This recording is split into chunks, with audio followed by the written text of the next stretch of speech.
Hola, soy Rocío Galicia de Yautepec, Morelos, México, participando en este simposio sobre educación. Les voy a hablar sobre la educación en la época colonial.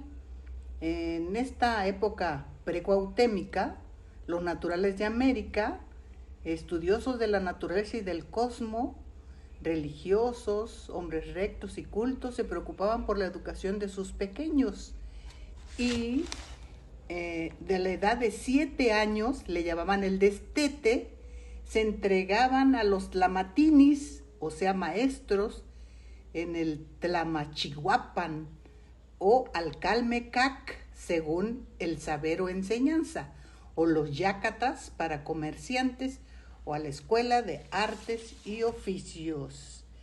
En la época colonial, los frailes franciscanos como Juan Bautista Lasalle, fundador de las escuelas en Francia, y Fray Pedro de Gante. El 26 de enero de 1513, después del descubrimiento del Nuevo Mundo, por cédula de Valladolid, España, el rey había dispuesto que los hijos de los caciques fuesen entregados desde los 13 años a los frailes franciscanos para que aprendieran a leer y escribir y hablar castellano y enseñar la doctrina católica. Fray Pedro de Tecto, Fran de Ayora y Fray Pedro de Gante eran los tres flamencos. Llegaron a Veracruz el 15 de agosto, día de la Asunción de María. En pueblo de Flandes nació Fray Pedro de Gante, era de sangre azul, cuna noble, ilustre, fue hermano de Carlos V, sin embargo era humilde servidor de Dios, no le preocupaba su origen, a él le dolían esos desdichados pequeños arrancados de sus hogares y encerrados día y noche sin ver a sus familias, de quienes debían de olvidarse, al igual que sus idolatrías. Fray Pedro decía: somos educadores que no tienen otras armas más que la fe, el amor y la buena voluntad para enseñar. La educación, como la religión, no puede imponerse a nadie. Ninguna autoridad tiene derecho para pretender o monopolizar la educación, aun cuando la misma decida los programas o sistemas de enseñanza. Fray Pedro de Gante, fundador de la primera escuela en América, en una de sus cartas al rey su hermano le comentó que Alonso de Ávila, encargado del tesoro, ¿verdad? Que debía de haber escuelas en América. Le encantaba escribir cartas, Fray Pedro de Gante, y le enseñaba con amor y veneración a este pueblo espantado de tanta muerte y ruina de su cultura. Él combatió la ignorancia, los apetitos y pasiones que esclavizan al hombre, recordando las enseñanzas de Platón de hace 400 años antes de Cristo. El cuerpo es la prisión del alma y para liberarlo debemos ser virtuosos, tener amor a todo, inteligencia para aprender nuestros errores, lineamientos cardinales de la filosofía educativa.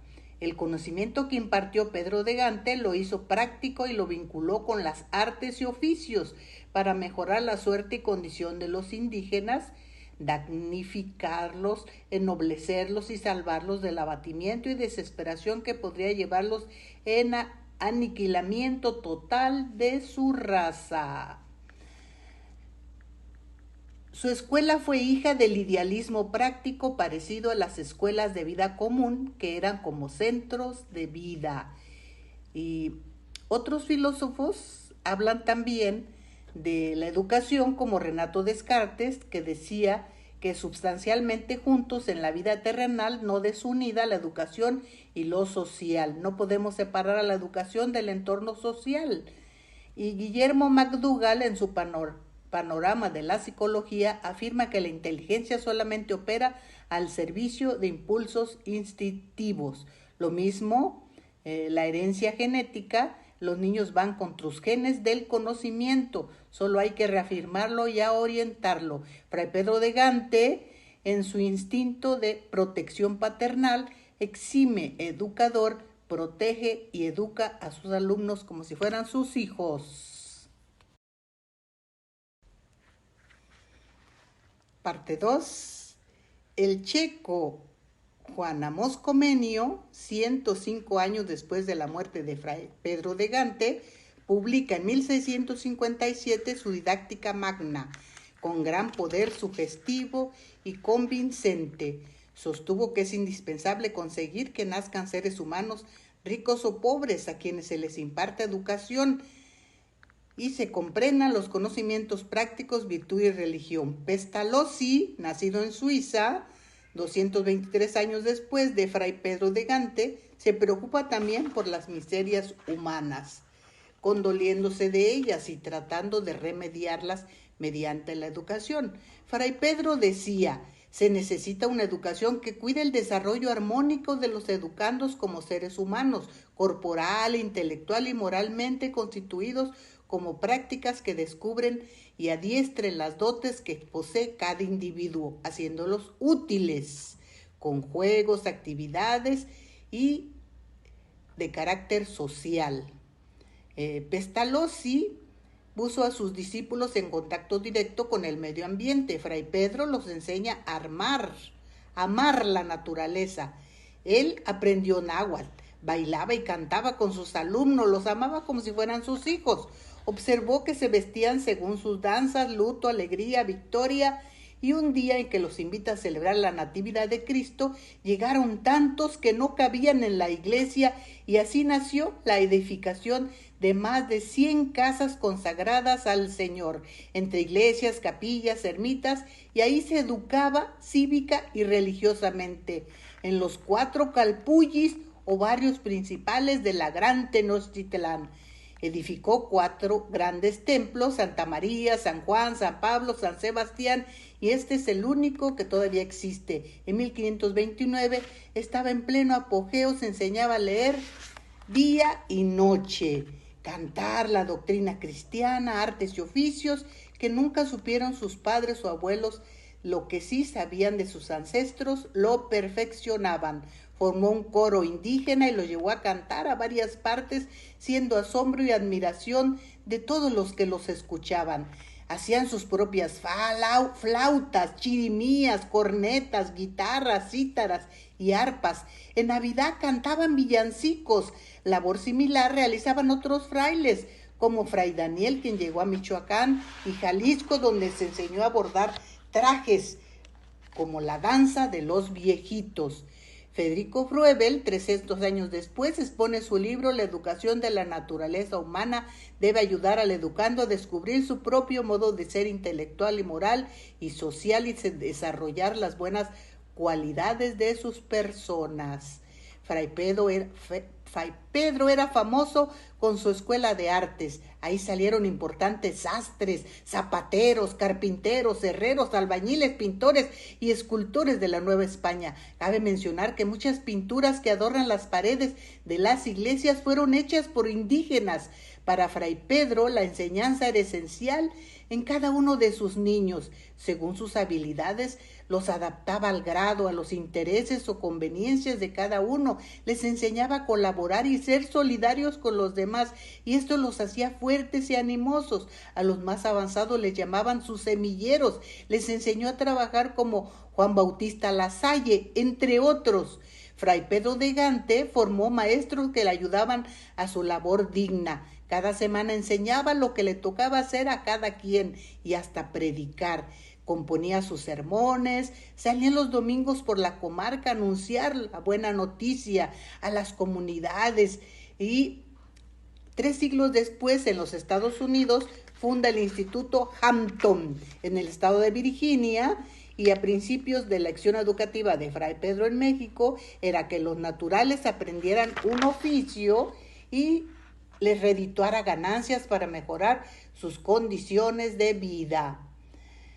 Bueno, este fraile falleció, inició en México la clasificación de escuelas, primaria, secundaria, industrial y buenas costumbres, preparación para ser un buen esposo, padre, servidor del pueblo, civismo, bellas artes. Y 2 siglos y medio antes que Pestalozzi iniciara su labor orientadora, 3 siglos antes que Federico Froebel, y 4 siglos después John Dewey formaba la filosofía pragmática. A Fray Pedro le interesaba despertar en el alma de los indígenas ese nuevo ideal de forjar una raza nueva, donde todos fueran iguales, que prosperaran por la dignificación de su trabajo, se entendieran los unos como otros, se sirvieran unos a los otros. Fray Pedro formó el hospital para los indígenas y en 1552 vino a ser el Colegio de San Juan de Letrán para niños mestizos.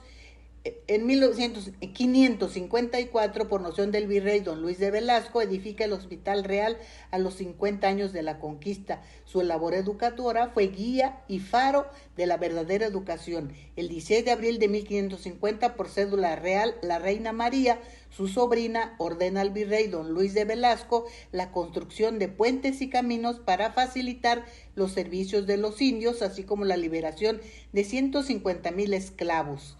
Fray Pedro nunca quiso ser arzobispo de México, rechazó varias veces el honor de dicho cargo.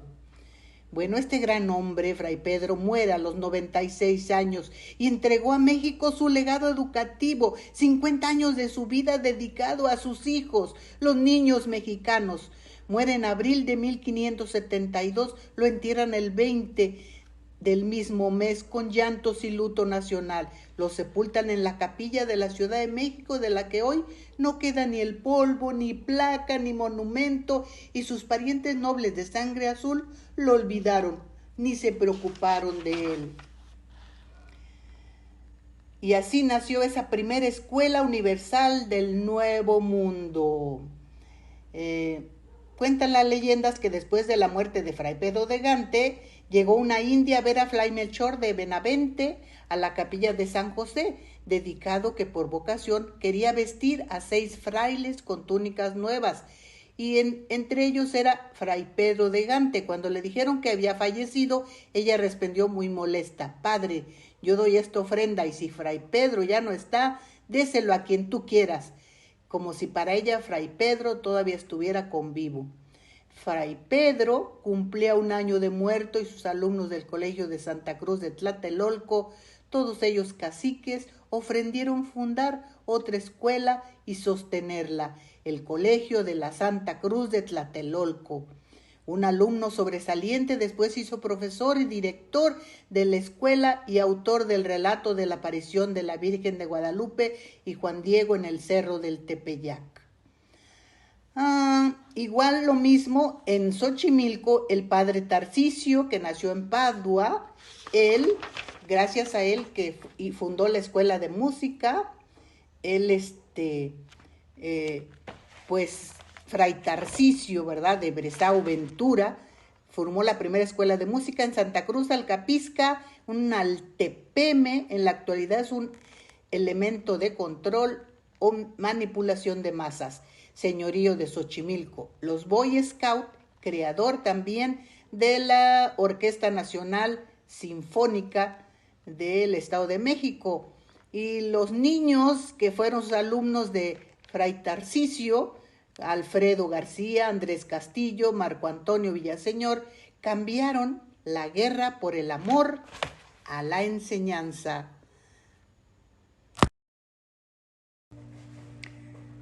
Hola, soy Rocío Galicia de Yautepec, Morelos, México, y para este simposio sobre educación, mi poesía, Educar para avanzar.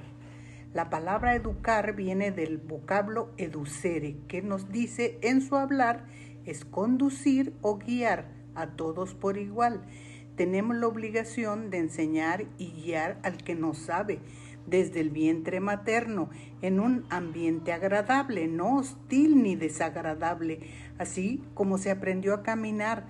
Las primeras palabras en su hablar, el comer, vestirse, asearse, así debería ser, el aprender a leer con amor y cariño para que el conocimiento llegue hasta el niño, con esa ilusión de ser mejor cada día.